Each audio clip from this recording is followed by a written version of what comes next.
Yes, I'm audible.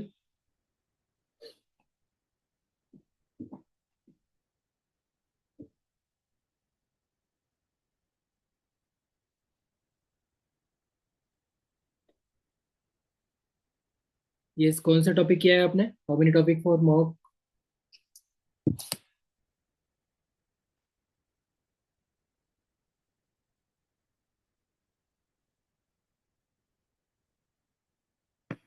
Yes, I am audible.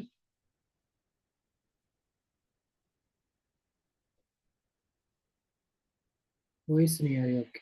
Voice. Hello. Yes. बताइए। अभी आपकी voice नहीं आ रही थी। हाँ जी सर, कोऑर्डिनेशन केमिस्ट्री कर रही हूँ। यस। तो आपने अपने कौन कौन से टॉपिक करने का वो किया है? टॉपिक आपने बताई नहीं थी। एक तो कोऑर्डिनेशन हो गया। 5 टॉपिक का जो एक सर एक सर मैं उससे लूंगी, कोऑर्डिनेशन से। एक लूंगी केमिकल बॉन्डिंग से। यस। Third one. थर्ड लूंगी सर एक टॉपिक में ऑर्गेनिक का रिएक्शन मैकेनिज्म में से। Yes. Yes, third one. Four. Fourth sir मैं लूंगी केमिकल काइनेटिक्स से।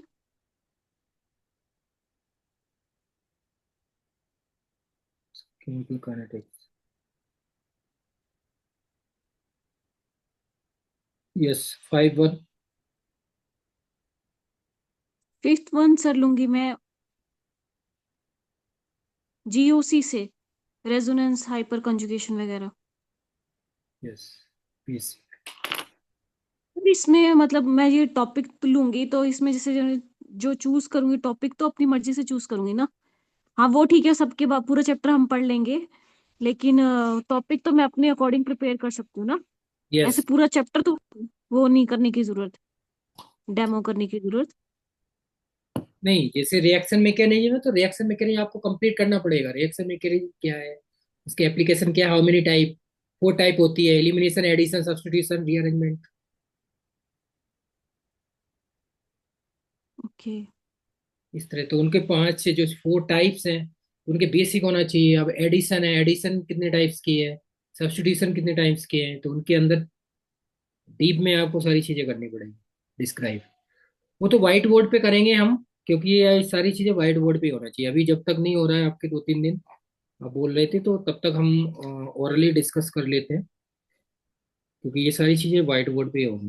इससे ज्यादा बेनिफिट होता है टीचिंग, क्योंकि आपसे ये जितने भी हैं ये सब व्हाइट बोर्ड पे कराएंगे ना वो, इसलिए यस सर। ओरल तो इंटर। ये सर व्हाइट बोर्ड के सामने वो कैमरे की पूरी पिक्चर आ जाएगी ऐसे? यस, हाँ, मोबाइल रख देना, जो भी मोबाइल लैपटॉप हो उसको सामने रख देना आप, और वो आ जाता है। और स्टूडेंट भी तो देते हैं ना, और जो कैंडिडेट हैं वो भी देते हैं ना इस पे, बोर्ड पे। तो सामने सेट लगा देना आप, हो जाएगा, कोई दिक्कत। यस। कोऑर्डिनेशन केमिस्ट्री हम अभी कोऑर्डिनेशन ही करेंगे।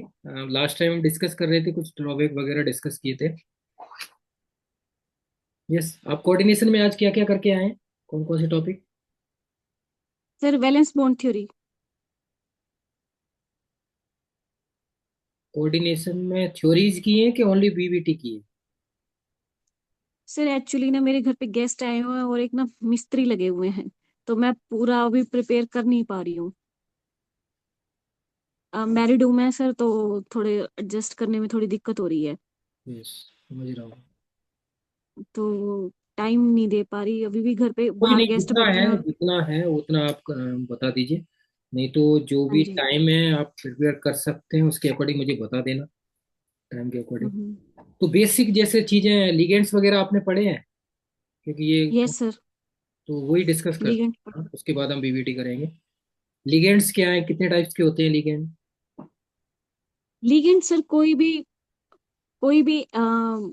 ग्रुप ऑफ एटम से होता है that can donate a one pair of a electron और more than one pair of electron to the central metal ion. वो लिगेंड होता है। कई टाइप्स के होते हैं sir, monodentate, bidentate, tridentate, tetradentate, hexadentate और एम्बीडेंटेट लिगेंड्स भी होते हैं। यस। हेक्साडेंटेड लिगेंड है, उसका क्या एग्जांपल है, वो कैसे डिस्क्राइब करेंगे? हेक्साडेंटेट लिगेंड का एग्जांपल सर, बेस्ट एग्जांपल है EDTA, ethylene diamine tetra acetate. उसमें दो आपके नाइट्रोजन डोनर लिगेंड होते हैं और चार आपके ऑक्सीजन डोनर लिगेंड होते हैं। वो हेक्साडेंटेट लिगेंड है। यस। जैसे ईडीटी है, yes. Yes, sir. Next एम्बीडेंटेड ligand. एम्बीडेंटेड कौन कौन से लिगेंड होते हैं? एम्बीडेंटेट लिगेंड वो लिगेंड होते हैं which can change their हेप्टिसिटी।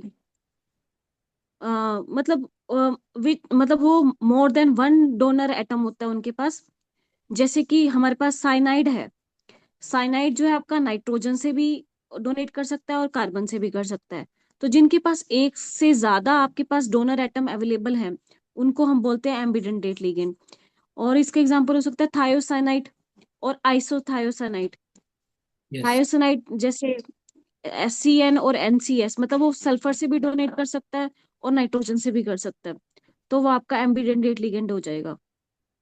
EDTA भी हो सकता है हमारा, कि अगर वो हेक्साडेंटेट की तरह ना करे, जैसे वो नाइट्रोजन से भी कर सकता है डोनेट और ऑक्सीजन से भी कर सकता है। तो that is example of ambidentate ligand. मतलब एम्बिडेंटेट लिगेंड के पास कोई ऐसे दो अलग अलग एटम होने चाहिए जो वो डोनेट कर सकते हैं।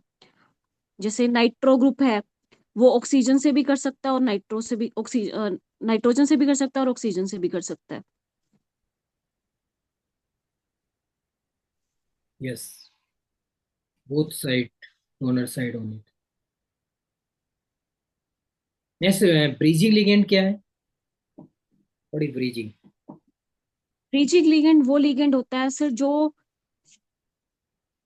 एक दो सेंट्रल मेटल के बीच में एक ब्रिज का काम करता है। मतलब वो दोनों को ही, दोनों अलग अलग मेटल्स को, या मेटल सेम भी हो सकती है, उनको अपने जो है इलेक्ट्रॉन है वो डोनेट करेगा। उनके पास ब्रिज लिगेंड के पास भी जो है आपके पास more than one electron pair donate करने के लिए होना चाहिए। That can act as a bridging ligand. जैसे हेलोजेंस है हमारी, उनके पास 3 इलेक्ट्रॉन पेयर होते हैं, तो ब्रिजिंग लिगेंड की तरह एक्ट कर सकती हैं। यस। H2O हो गया, OH हो गया, क्लोरीन क्लोरीन, यस। ऐसा।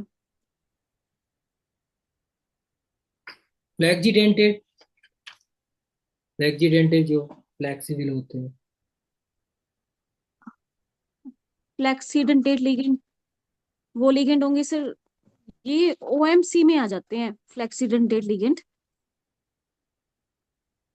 टाइप्स कि में है। मतलब जैसे, यस, वो हाँ जी, OMC का तो पार्ट है ही।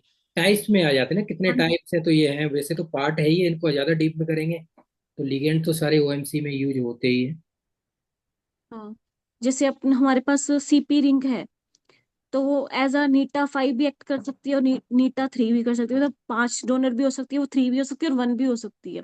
तो वो फ्लेक्सीडेंटेट लिगेंड है which can they change their hapticity. Yes.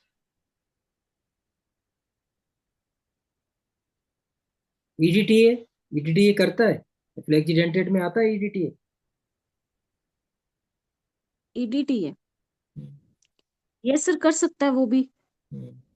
EDTA क्योंकि उसके पास, करता है, 4 भी करता है, 5 भी करता है, जिस यस पीरियड सर। कॉम्प्लेक्स है ना। नेक्स्ट, सिमेट्रिकल और अनसिमेट्रिकल बाइडेंटेड लिगेंड कौन से होते हैं? सिमेट्रिकल और अनसिमेट्रिकल बाइडेंटेट। सिमेट्रिकल में सर जैसे हमारा आ जाएगा di di ethylene tetra acetate, या उसमें ethylene diamine. Yes, ethylene diamine भी आता है। Yes, right answer. EN आ जाएगा सर, EN आएगा। Di ethylene, ethylene diamine. तो उसमें जैसे दो नाइट्रोजन डोनर है आपके पास, वो आपका जो सिमेट्रिकल हो गया। और अनसिमेट्रिकल में जैसे ग्लाइसाइनाइड आयन है, NH2CH2CO नेगेटिव, तो वो अनसिमेट्रिकल हो गया। एक हमारे पास NH2 है और एक आपके पास CO नेगेटिव है, ग्रुप ऑक्सीजन डोनर है, एक नाइट्रोजन डोनर है, तो अनसिमेट्रिकल में आ जाएगा। यस। मैक्रोसाइक्लिक लिगेंड कौन से होते हैं? मैक्रोसाइक्लिक। मैक्रोसाइक्लिक लिगेंड सर जिनका साइज बहुत ज्यादा बड़ा होता है और जो अपने अंदर मेटल को ट्रैप कर सकते हैं। जैसे हम बायो इनऑर्गेनिक केमिस्ट्री में पढ़ते हैं, पॉरफिन रिंग होती है, यस। तो उसमें वो साइज बहुत सारी जो रिंग आपस में कंजुगेटेड होती हैं और मेटल को अपने अंदर ट्रैप कर जब कर लेती है तो उनको मेटलोपोरफायरिन बोलते हैं। या जैसे हमारे पास क्लोरीन रिंग है, उसमें वो क्लोरीन रिंग जो है अपने अंदर मैग्नीशियम को जब ट्रैप कर लेती है तो हमारे पास क्लोरोफिल बन जाता है। और जैसे हमारे पास विटामिन B12 में कोरिन रिंग होती है, तो यस। वो भी एक मैक्रोसाइक्लिक रिंग का एग्जांपल है। क्लोरोफिल होता है, उसमें मैग्नीशियम कैटायंस यूज किया जाता है। Yes sir. सब एग्जाम्पल मैक्रोसाइक्लिक के जो कैटायंस के अकॉर्डिंग जो उसमें प्रेजेंट होते हैं सेंट्रल मेटल में। यस सर, विटामिन B12 में कोबाल्ट होता है। Yes, inside. यस, ये बेसिक है, लिगेंड्स की बेसिक चीज है। ये कितने टाइप्स के होते हैं, इन कौन कौन से इनके एग्जाम्पल हैं, ये तो आ गया लिगेंड्स में। बाकी जो आज आपने किया है, वैसे और भी इनके टॉपिक हैं। नेक्स्ट आप टॉपिक देखेंगे तो सेकंड टॉपिक आईपीएससी आता है, थर्ड आइसोमेरिज में आता है। तो अभी आप 4 करके आए हैं थ्योरी। तो थ्योरी हम देखते हैं, सर कोऑर्डिनेशन। IUPAC में बता सकती हूँ मैं, यस आप यस, मेरे से। बताइए। आईपीएससी नोमेनक्लेचर क्या है, क्या है मैंने इसका पर्पज?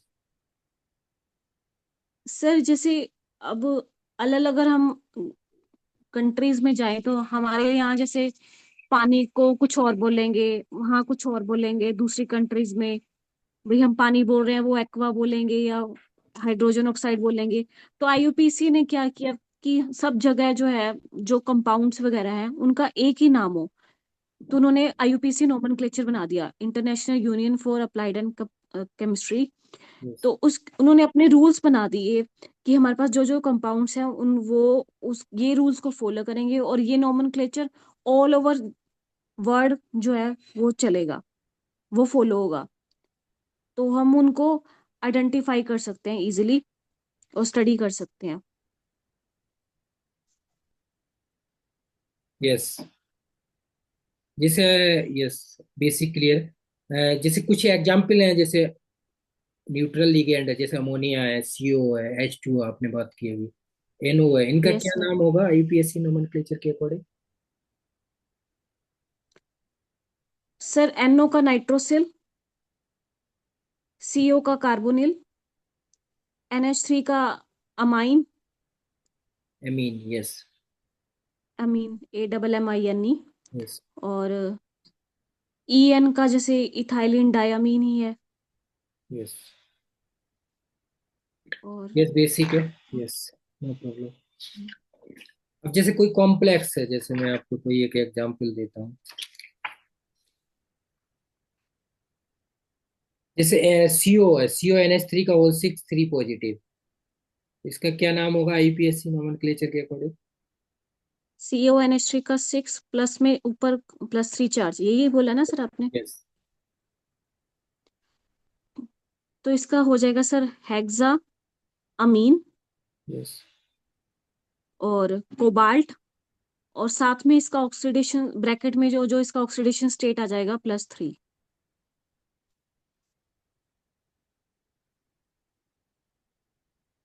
Yes, good. ये आईपीएससी का मेन पर्पज क्या है केमिस्ट्री में? सर पर्पस यही है कि आप जो है ना, मतलब कोई भी कंपाउंड यह है तो उन्होंने मतलब उसका ऑल ओवर वर्ड जो है वो एक ही नाम होगा, अलग अलग नाम नहीं होंगे। तो उसके लिए उन्होंने रूल्स बनाए हैं यस। नोमेनक्लेचर के। यस, जो भी कंपाउंड कॉम्प्लेक्स हम पढ़ेंगे उनका सेम नेम होना चाहिए पूरी ऑल ओवर, इसलिए इसका नाम रखा गया है international union an pure applied chemistry. Yes, good. Isomerism किया है, आपको कुछ आइडिया है आइसोमेरिज्म के अकॉर्डिंग क्या होता है आइसोमेरिज्म?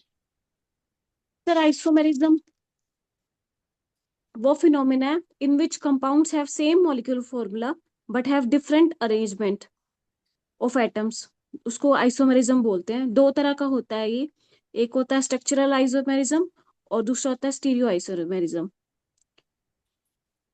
यस, पहले बेसिक पॉइंट हम देख लेते हैं। जैसे आइसोमेरिज्म आपने ऑर्गेनिक में भी पढ़ा होगा, इनऑर्गेनिक में भी पढ़ा होगा। हम इनऑर्गेनिक में पढ़ रहे हैं अभी कोऑर्डिनेशन में, और ऑर्गेनिक में भी हमने यस। पढ़ा है आइसोमेरिज्म, स्टीरियोकेमिस्ट्री में पढ़ते हैं। इनमें डिफरेंस क्या है? Organic isomerism, inorganic isomerism. Sir organic isomerism में हम जैसे उसमें हम ऑर्गेनिक में स्टीरियो में जैसे इनैंशियोमर ले लेते हैं, डायस्टीरियोमर वगैरह। इसमें हम वो चीजें नहीं पढ़ते। इसमें हम स्ट्रक्चर में जैसे हाइड्रेट आइसोमेरिज्म है, आपका पोजिशनल आइसोमेरिज्म है, कोऑर्डिनेशन है, कोऑर्डिनेशन पोजीशन है, पॉलीमराइजेशन आइसोमर है, ये सब पढ़ते हैं। मतलब उसमें ऑर्गेनिक में हमारे पास ऑर्गेनिक कंपाउंड होते हैं तो उसमें हम थोड़ा स्टीरियो से रिलेट करते हैं उसको। कार्बन, मैंने कार्बन की स्टडी करते हैं वहां पे, कार्बन के अकॉर्डिंग देख रहे हैं ना। इक्लिप्स, स्टेजर्ड जो आप बात कर रहे हैं, तो यहाँ पे मेटल की यूज करते हैं, यहाँ मेटल यूज होते हैं ना। यस। कोऑर्डिनेशन, इनऑर्गेनिक में कोऑर्डिनेशन जो आपने बताए हुए हैं, एडिशन, कोऑर्डिनेशन, पोजीशन, तो यहाँ मेटल का यूज होता है, वहाँ मेटल यूज नहीं होता। इक्लिप्स, स्टेजर्ड जो भी आप देखेंगे, एनान्सियोमर, डाइस्टीरियोमर, वो सब कार्बन के अकॉर्डिंग स्टडी की जाएगी। ये बेसिक डिफरेंस है कार्बन एंड मेटल। यस, आपने यहाँ बताया कोऑर्डिनेशन में टू टाइप्स है, स्ट्रक्चरल एंड स्टीरियो। इनके बेसिक क्या क्या टाइप है? स्ट्रक्चर के 6 टाइप होते हैं। फर्स्ट होता है आयनाइजेशन आइसोमेरिज्म, सेकंड हो गया आपका हाइड्रेट आइसोमेरिज्म, थर्ड हो गया कोऑर्डिनेशन आइसोमेरिज्म, फोर्थ हो गया कोऑर्डिनेशन पोजीशन आइसोमेरिज्म, और एक होता है आपका मेटा आइसोमेरिज्म, सॉरी मेटा नहीं, पॉली आइसोमेरिज्म। पॉलीमराइजेशन होता है, और 7 1 होता है लिगेंड आइसोमरेज, 7 होते हैं, 5 + 2 7। Stereo, two types, geometrical, optical. Optical. Yes sir. इनमें क्या डिफरेंस है? किसमें सर? ये स्ट्रक्चरल आइसोमेरेज जो आपने टाइप्स बताई है, इनमें बेसिक डिफरेंस क्या क्या है? सर मतलब इनके बताना है आयनाइजेशन कौन से होता है, हाइड्रेट कौन से यस होते हैं, ये यस, पूछ रहे हैं? आयनाइजेशन, हाइड्रेट, लिंकेज, कोऑर्डिनेशन, ये क्या है, थोड़ा डिस्क्राइब करेंगे? सर आयनाइजेशन आइसोमेरिज्म वो आइसोमेरिज्म होता है जिसमें मॉलिक्यूलर फॉर्मूला तो सेम रहेगा, बट जो नंबर ऑफ लिगेंड है इनसाइड द कोऑर्डिनेशन स्फीयर और आउटसाइड द कोऑर्डिनेशन स्फीयर वो चेंज हो जाएंगे। जैसे आपको मान लो CONH3 का 6 है और ये स्फीयर के अंदर है, और Cl3 है बाहर। एक ये हो गया, और साथ में अगर हमारे पास क्या हो, एक Cl आपका स्फीयर के अंदर चला जाए, NH3 5, और एक Cl हो जाए, और NH3 आपका बाहर हो जाए, और Cl2 हो जाए बाहर, तो वो आयनाइजेशन आइसोमेरिज्म हो जाएगा। हाइड्रेट आइसोमेरिज्म वो आइसोमेरिज्म होता है which have same molecular formula but different amount of water of crystallization. जैसे कोई भी हम एग्जांपल ले ले कि CONH3 का 4 है और 2H2 है हमारे पास अंदर, और बाहर Cl2 है। अगर हम एक H2O को बाहर निकाल दे, Cl अंदर आ जाए, H2O 1 हो गया Cl, और H2O Cl आपका बाहर हो गया। मतलब वाटर की जो नंबर ऑफ वाटर लीगेंड है वो आपका चेंज हो जाए, उसको बोलेंगे हाइड्रेट आइसोमेरिज्म। लिंकेज आइसोमेरिज्म वो आइसोमेरिज्म होता है जिनका मॉलिक्यूलर फॉर्मूला सेम हो, जो आपका जो एटम है जिससे वो अटैच है वो अलग अलग हो जाए। जैसे CONH3 का 5 है, एक में हो जाए SCN और अगले में हो जाए NCS, वो आपका लिंकेज आइसोमेरिज्म हो जाएगा। कोऑर्डिनेशन आइसोमेरिज्म वो आइसोमेरिज्म होता है जिनमें दोनों कॉम्प्लेक्स प्रेजेंट हो हमारे पास, कैटायनिक भी और एनायनिक भी। जैसे CONH3 का 6 है एक हमारे पास ये कॉम्प्लेक्स हो गया, एक हमने कॉपर का ले लिया सपोज CuCN का 4, एक ये हमारे पास ये कॉम्प्लेक्स है। और दूसरे में क्या हो जाए, जैसे इनके आपस में लिगेंड चेंज हो जाए, भी CuCN का 4 हो जाए, और जो आपके पास CuNH3 का 6 हो जाए। इस तरह से मतलब इन्होंने आपस में जो लिगेंड्स है वो चेंज कर लिए, वो कोऑर्डिनेशन हो गया। कोऑर्डिनेशन पोजीशन वो आइसोमेरिज्म होता है जो ब्रिज कॉम्प्लेक्स में प्रेजेंट होता है। उसमें भी क्या होता है, आपके जो लिगेंड्स है वो आपस में चेंज हो जाते हैं। और यस। पॉलीआइसोमेरिज्म वो होता है, मतलब इनको, इसको जो है ना मेटा आइसोमेरिज्म भी बोलते हैं। मतलब इस ये ट्रू आइसोमर नहीं होता, इसमें आपका मॉलिक्यूलर फॉर्मूला सेम होता है बट मेटल और लिगेंड का रेशियो सेम रहता है। जैसे हमारे पास Pt है, मान लो NH3 का 4 है और Cl2 है, हमारे पास इनका रेशियो क्या निकालेंगे हम, जैसे Pt 1 है तो 1, Cl2 2 है तो 2, और NH3 का 4 है तो 4, 1:2:4 हो गया। अगर कोई और कॉम्प्लेक्स ले ले, जैसे CO है हमारे पास, CO ले लिया और NH3 का 8 ले लिया, और Cl हमारे पास कोई 4 हो गई, मतलब उसमें जो रेशियो होगा वो 2:4:8 हो जाएगा। तो मतलब ये इनका, जब इनको हम कैंसिल आउट करेंगे तो हमारे पास आंसर वही आएगा, 1:2:4। तो ये ट्रू आइसोमेरिज्म नहीं होता, बट इसमें जो रेशियो रहता है मेटल टू द लिगेंड्स वो सेम रहता है। Yes, good. Next, stereo आइसोमेर, to type, geometrical and optical, इनमें क्या डिफरेंस है बेसिक? सिस ज्योमेट्रिकल में हम लेते हैं कि जिसमें सिस और ट्रांस हम देखते हैं, मतलब उनकी जो ज्योमेट्री होगी वो देखेंगे हम around the space. Yes. Optical में हम ऑप्टिकल आइसोमेरिज्म में उसकी ऑप्टिकल एक्टिविटी देखेंगे, कि वो उसमें कोई प्लेन ऑफ सिमेट्री, कोई इन्वर्जन ऑफ सिमेट्री, या कोई सेंटर ऑफ सिमेट्री प्रेजेंट नहीं होना चाहिए। तो उसको, अगर वो प्रेजेंट है तो वो ऑप्टिकली इनएक्टिव होगा, अगर वो प्रेजेंट है तो वो ऑप्टिकली एक्टिव होगा। ज्योमेट्रिकल आइसोमेरिज्म आपका जो है, जैसे हम लेते हैं इसमें सिस और trans, mainly square planar complexes में, उसमें सिस और ट्रांस हो सकता है, एग्जिस्ट कर सकता है। सिस का मतलब दो लिगेंड आपके सेम साइड पे हैं तो वो सिस हो गया, और दो लिगेंड आपके अपोजिट साइड में है तो वो ट्रांस हो गया। ऑप्टिकल आइसोमेरिज्म जो है कभी स्क्वायर प्लेनर कॉम्प्लेक्सेस में एग्जिस्ट ही नहीं करता, क्योंकि स्क्वायर प्लेनर कॉम्प्लेक्सेस में हमेशा एक, चाहे लिगेंड कैसे भी हो, चाहे चारों डिफरेंट भी हो, बट उसमें प्लेन ऑफ सिमेट्री हमेशा प्रेजेंट होता है, क्योंकि वो एक ही प्लेन में होते हैं, तो वो हमेशा ऑप्टिकली इनएक्टिव होते हैं। तो जो ऑप्टिकल आइसोमेरिज्म है वो तो टेट्राहेड्रल कॉम्प्लेक्सेस में हो सकता है या फिर ऑक्टाहेड्रल में हो सकता है।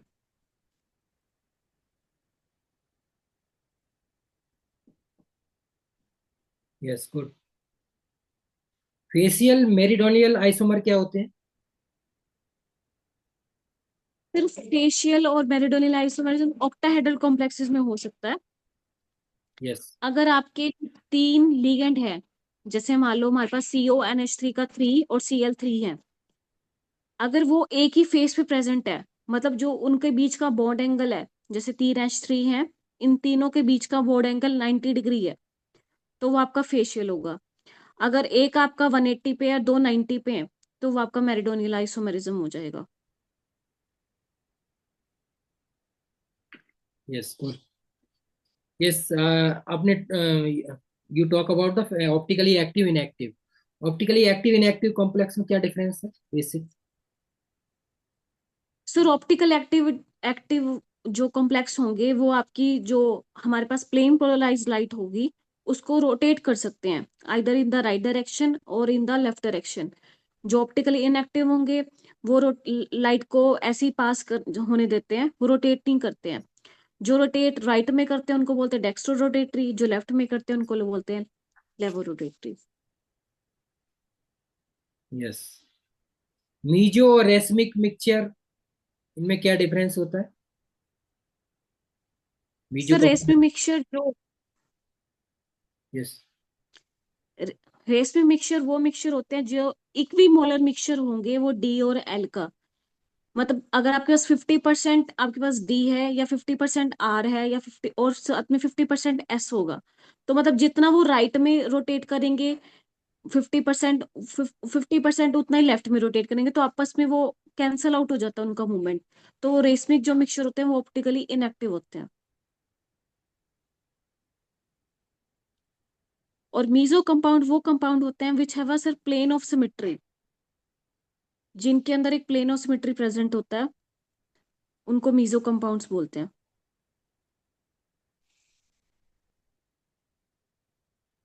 यस। किरल एंड एक्रेल मॉलिक्यूल क्या होते हैं?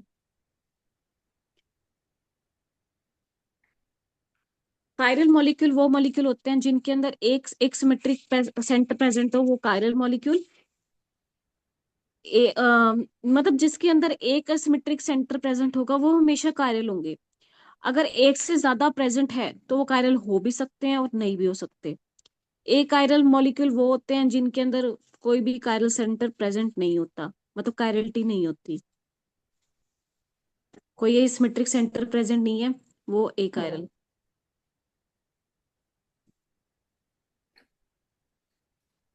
Yes, good. बेसिक। ये नेक्स्ट हम थ्योरीज पे चलते हैं, जो थ्योरी आपने की हुई है, basic. Yes, valence bond theory, इसकी क्या एप्लीकेशन है? बेसिक स्टार्टिंग क्या है इसका मेन? बीबीटी। मतलब वैलेंस बॉन्ड थ्योरी वो थ्योरी थी जिसने जो है ना बॉन्डिंग, जो कोऑर्डिनेशन कंपाउंड्स है उसमें बॉन्डिंग को एक्सप्लेन कहा किया। उन्होंने कहा जो कॉम्प्लेक्सेस हैं हमारे कोऑर्डिनेशन कंपाउंड्स में, उनके अंदर जो बॉन्डिंग है वो प्योरली कोवलेंट होगी। जैसे कि अपोजिट था, जैसे सीएफटी कहता था कि जो उनके अंदर बॉन्डिंग होगी वो आयनिक होगी, बट जो वीबीटी है वो कहती थी कि इनके अंदर जो बॉन्डिंग है वो आपकी जो है कोवलेंट होगी purely, between the metal atom and ligand जो होगी वो प्योरली कोवलेंट होगी। उन्होंने फिर पोस्टुलेट्स दिए थे। उन्होंने कहा था कि जो मेटल एटम है अगर उसको बॉन्डिंग करना है लिगेंड के साथ तो उसके पास appropriate number of vacant orbitals होनी चाहिए। और सेकंड पॉइंट ये था कि जब वो अप्रोप्रिएट एटॉमिक ऑर्बिटल्स आपस में हाइब्रिडाइज होती हैं तो नया आपके पास ऑर्बिटल्स बनती हैं जो इक्विवेलेंट होती हैं शेप में। इनकी कंडीशन क्या थी कि ये जो एटॉमिक ऑर्बिटल है जो हाइब्रिड में चेंज होती है उसके लिए कंडीशन ये थी कि इनकी जो एनर्जी है वो ऑलमोस्ट सिमिलर होनी चाहिए। मतलब एनर्जी में बहुत ज्यादा डिफरेंस नहीं होना चाहिए, वरना अगर डिफरेंस होगा तो वो ओवरलैप नहीं हो पाएगा। तो इनकी जो शेप है और जो एनर्जी है वो ऑलमोस्ट सिमिलर होनी चाहिए, तो वो ओवरलैप कर सकती है। सेकंड नेक्स्ट पॉइंट ये था कि जो लीगेंड है वो आपके मेटल के वैकेंट ऑर्बिटल्स में जो अपने इलेक्ट्रॉन है वो डोनेट करेगा। इसमें अब ये था कि दो तरह के कॉम्प्लेक्सेस बन सकते हैं। अगर अपने मेटल जो है अपने इनर ऑर्बिटल्स को यूज करती है, N-1 मतलब इनर मोस्ट को यूज करती है डी ऑर्बिटल को, तो उनको बोलते हैं इनर ऑर्बिटल कॉम्प्लेक्स। जैसे उसमें हाइब्रिडाइजेशन हो जाएगा D2sp3। अगर वो आउटर ऑर्बिटल यूज करती है अपने मेटल के लिए तो उसका हो जाएगा sp3d2, तो वो आउटर ऑर्बिटल कॉम्प्लेक्स कहलाएंगे। और जितने आपके नंबर ऑफ अनपेड इलेक्ट्रॉन होंगे उतना ही ज्यादा आपका मैग्नेटिक मोमेंट होगा। ये सब वैलेंस बॉन्ड थ्योरी ने कहा था। Yes, tetrahedral, octahedral, square complex, इनमें क्या डिफरेंस है? टेट्राहेड्रल में सर हाइब्रिडाइजेशन होता है sp3, और ऑक्टाहेड्रल में होता है sp3d2, और स्क्वायर प्लेनर में होता है dsp2 या sp2d। टेट्राहेड्रल और स्क्वायर प्लेनर में जो आपका कोऑर्डिनेशन नंबर होता है वो 4 होगा, ऑक्टाहेड्रल में 6 होता है। Yes, tetrahedral complex always high spin, square planar always low spin, but octahedral both condition, high spin, low spin. Why? What the reason? तो जैसे जब स्प्लिटिंग होती है, मतलब लीगेंड जैसे मेटल को अप्रोच करता है तो स्प्लिटिंग होती है। टेट्राहेड्रल के केस में जो स्प्लिटिंग होगी वो हमेशा जो होगी वो कम होगी। तो आपका जो मेट मतलब जो लीगेंड है वो आपके हायर ऑर्बिटल्स में भी जा सकते हैं, तो वो हमेशा हाई स्पिन होते हैं क्योंकि स्प्लिटिंग कम होती है। स्क्वेयर प्लेनर में स्प्लिटिंग ज्यादा होती है, तो वो जो आपके पास इलेक्ट्रॉन है लिगेंड के, वो हायर ऑर्बिटल में नहीं जाते, उस बल्कि उसकी बजाय जो लोअर ऑर्बिटल है उसमें ही पेयरिंग हो जाती है, इसलिए वो लो स्पिन होते हैं। ऑक्टाहेड्रल में डिपेंड करता है कि आपका लिगेंड कैसा है, कि आपका स्ट्रॉन्ग लिगेंड है या वीक लिगेंड है। अगर स्ट्रॉन्ग लिगेंड है तो पेयरिंग हो जाएगी, क्योंकि वो स्ट्रॉन्ग लिगेंड जो है स्प्लिटिंग ज्यादा करेगा, तो उनमें जो ऑर्बिटल्स में एनर्जी डिफरेंस ज्यादा हो जाएगा। और अगर आपके पास वीक फील्ड लिगेंड है तो पेयरिंग नहीं होगी, वो आपका जो हायर कॉम्प्लेक्स बनेगा, higher spin complex.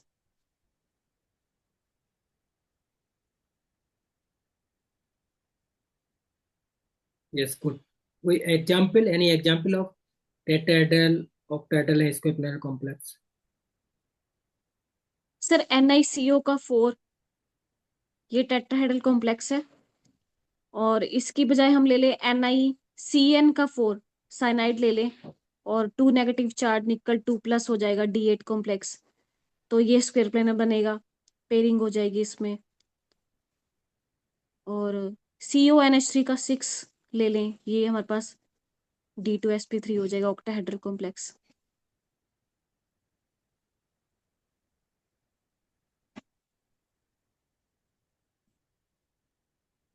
Yes, good. ये पीवीटी की ड्रॉबैक लिमिटेशन क्या है? सर VBT मतलब उसने, मतलब कहीं किसी लिगेंड में तो पेयरिंग करा रहा है, किसी मतलब कोई कॉम्प्लेक्स में तो पेयरिंग हो रही है और किसी में नहीं हो रही, तो वो वीक लिगेंड कौन से हैं और स्ट्रॉन्ग लिगेंड कौन से हैं, इनको एक्सप्लेन नहीं कर पाया। ये यस। आगे स्पेक्ट्रोकेमिकल सीरीज CFT ने दी थी। सेकंड, ये जो मेटल कॉम्प्लेक्सेस कलर देते हैं, इसके बारे में इसने कुछ एक्सप्लेन नहीं किया। थर्ड, की इसने जो हमारे पास लेबाइल कॉम्प्लेक्स है और इनर्ट कॉम्प्लेक्सेस है, इनके बारे में कुछ नहीं कहा। फोर्थ, कि इन्होंने मैग्नेटिक मोमेंट के बारे में तो बता दिया कि अनपेड इलेक्ट्रॉन है तो आपके पास वो पैरामैग्नेटिक होगा, अगर नहीं है तो डायमैग्नेटिक होगा। बट मैग्नेटिक मोमेंट का वेरिएशन क्या होता है विद द टेम्परेचर, ये एक्सप्लेन नहीं किया। और Yes, it could not explain the distortion in some octahedral complexes. Yes sir. Could not explain the reaction rate mechanism of reaction of complex. It could not explain the structure of copper का जो CuNH3 का whole 4 होता है। Yes sir. ये कुछ drawback हैं जो basic first theory थी, इसलिए इन्होंने एक्सप्लेन नहीं कर पाया, क्योंकि इसको हमने आगे देखेंगे और थ्योरी ने एक्सप्लेन किया हुआ है, सीवी, CFT ने और MOT ने। तो नेक्स्ट, आपने CFT किया है? नहीं सर, CFT नहीं किया अभी। यस, नेक्स्ट CFT है, MOT है, ये चीजें हम देखेंगे इस थ्योरी में। स्पाइनल, GFTD वगैरह ये सारी चीजें। तो नेक्स्ट आप ये तैयार करके आना, CFT, LFT, MLT, जिसमें JTD स्पाइनल्स वगैरह रहेंगे।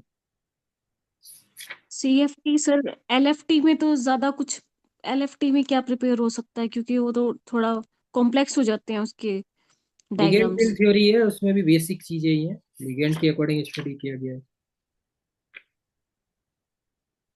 LFT MOT का पार्ट ही है ना। Yes sir. तो CFT MOT, तो यही चीजें हैं, ये इसके फोर्थ में आता है, फोर्थ चैप्टर में कोऑर्डिनेशन को, तो इसको हम देखेंगे आगे।